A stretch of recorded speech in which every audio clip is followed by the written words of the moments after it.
दोस्तों मैं पढ़ाने जा रहा हूँ चैप्टर 6 नंबर प्ले। और नंबर प्ले में क्या बताया गया, क्लास 7 की बुक है, तो नंबर प्ले चैप्टर आ गया है हमारा। नंबर प्ले में मैं इंट्रोड्यूस कर रहा हूँ आपको नंबर प्ले क्या होता है। तो number play, numbers tell us thing, number हम देखिए chapter 6 number play. Number tell us thing, number हमें क्या बताए, टेल अस थिंग, कुछ चीज़ें, नंबर हमें टेल्स अस थिंग, हमें बताते हैं चीज़ों का। What do the numbers in the figure below tell us, what do the numbers, numbers जो है in the figure, figure below नीचे टेल अस क्या बता रहे हैं। Remember the children from the grade 6 textbook, याद रखिए कि ग्रेड 6 की बुक में मैथमेटिक्स की, now they are call out number using a different rule, वहाँ पे डिफरेंट रूल्स थे, यहाँ पे अलग रूल हैं। तो what do you think these numbers mean, इसका व्हाट डू यू थिंक, आप क्या सोचते हैं, दीज नंबर्स में, इन नंबरों का क्या मतलब है। What do you think these number में, इन नंबरों का क्या मतलब है बताया जाएगा आपको। The children rearrange, the children rearrange themselves, बच्चे रीअरेंज करते हैं themselves, and each one says A number based on a new arrangement.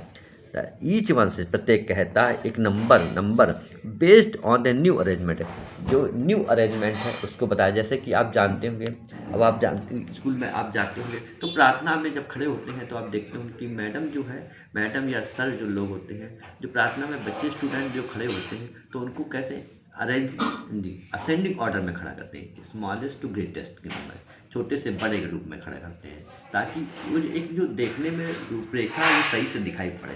जो देखने वाला है बाहरी आउटर कोई आ जाए, कोई गेस्ट आया तो उसको भी देखने में स्कूल के विद्यार्थी किस तरह खड़े होते हैं उनको मालूम हो जाएगा।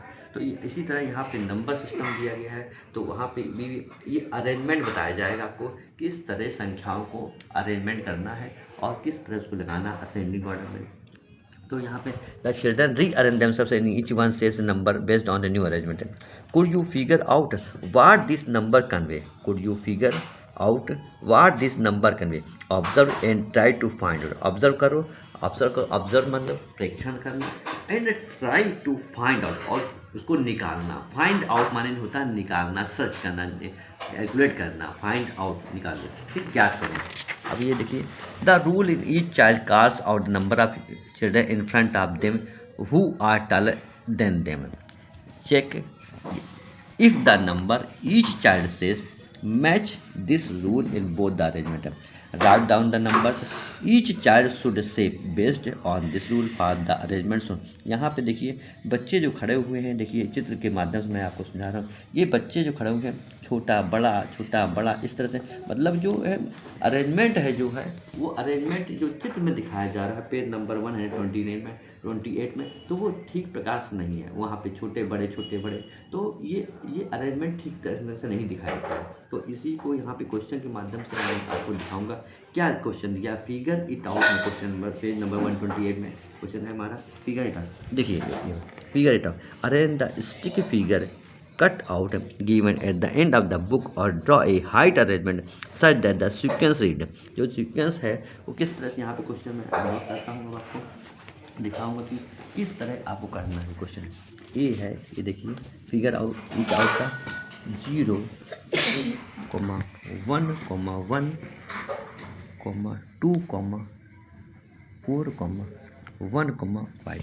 तो देखिए यहाँ पे 0 दिया है मैंने, और क्वेश्चन में 1, 1, 2, 4, 1। तो इसका अरेंजमेंट क्या होगा दोस्तों, तो देखिए 0 तो ऑलरेडी स्टार्टिंग पॉइंट में आ गया, 0, 1, 1 जितने बार भी आएगा उसको 1 कॉमा करके लिख लेंगे। फिर हमारा जो उससे बड़े से बड़ा जो संख्या होगी कॉमा करके 2 लिख देंगे, फिर उससे बड़ी कोई संख्या होगी 4 लिख देंगे, फिर उससे बड़ी है। तो जो अरेंजमेंट है वो इस प्रकार से दोस्तों होगा। देख लीजिए क्वेश्चन मैंने नोट किया पहले, फिर उसका सोल्यूशन लिखा है 0, 1, 1 जितने बार भी आएगा, या 1 या 2 या जो भी संख्या रिपीट हो रही है, जितने बार भी रिपीट पहले वो असेंडिंग ऑर्डर में लगा ली जाएगी, ताकि असेंडिंग ऑर्डर में लगाने के बाद फिर उसके बाद ही नेक्स्ट संख्या आएगी। इस तरह इसको लगाते हैं। यहाँ पे क्वेश्चन मैंने दिया है, अब इसका सोल्यूशन है। अब क्वेश्चन बी मैं नोट कर रहा हूँ इसी का। देखिए यहाँ पे देखिए 0, 0 दिया है, तो 0, 0 में दोस्तों कुछ भी करने के, क्योंकि सभी संख्याएं यहाँ पे 0 है, तो 0 पे कोई छोटा बड़ा नहीं होता, सभी 0 है, तो वो 0, 0 जैसे लिखा है वैसे ही उसका आंसर वही आंसर हो जाएगा। नेक्स्ट क्वेश्चन में देखिए 0, 0, 0, zero zero comma zero comma zero. तो इसका आंसर सेम एज इट आ जाएगा। देखिए सेम, क्योंकि जीरो का कोई भी संख्या नहीं होती तो जीरो तो। अब नेक्स्ट क्वेश्चन मैं बता रहा हूँ सी। देखिए यहाँ पे दिया हुआ, देखिए मैं नोट कर रहा हूँ 0, 1, 2, 3, 4, 5, 6। तो यहाँ पे देखिए मैंने नोट किया 0, 1, 2, 3, 4, 5, 6। तो यहाँ पे जो अरेंजमेंट है वो किस तरह हाइट अरेंजमेंट है। हाइट अरेंजमेंट जो है स्मॉलेस्ट टू ग्रेटेस्ट है, हमेशा छोटा जितने बार भी आ रहा है एक साथ सब छोटे नहीं, छोटा जितने बार भी डिजिट आ रही है वो पहले कॉमा कॉमा करके एक साथ नहीं लिख सकते, वही छोटी संख्या को कॉमा कॉमा करके जितनी बार भी आएंगे वो लिखेंगे, फिर उससे बड़ी संख्या आएगी, तभी बड़ी संख्या आ सकती है।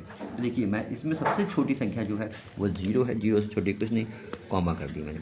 और फिर उसके बाद देखिए कोई संख्या नहीं है, वो 0 नहीं है, उसके बाद 0 से बड़ा 1 है तो 1 आ जाएगा। 1 को देख लिया और कई बार नहीं है तो 1 एक वही बार है।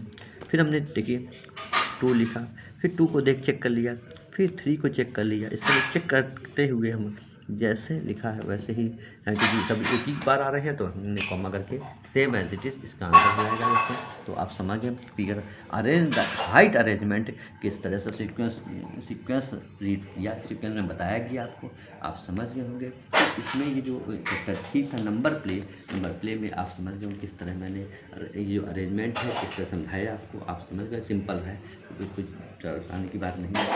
और इन्हीं शब्दों के साथ मैं अपनी वाणी को विराम देता हूँ और जय हिंद, जय भारत, थैंक यू।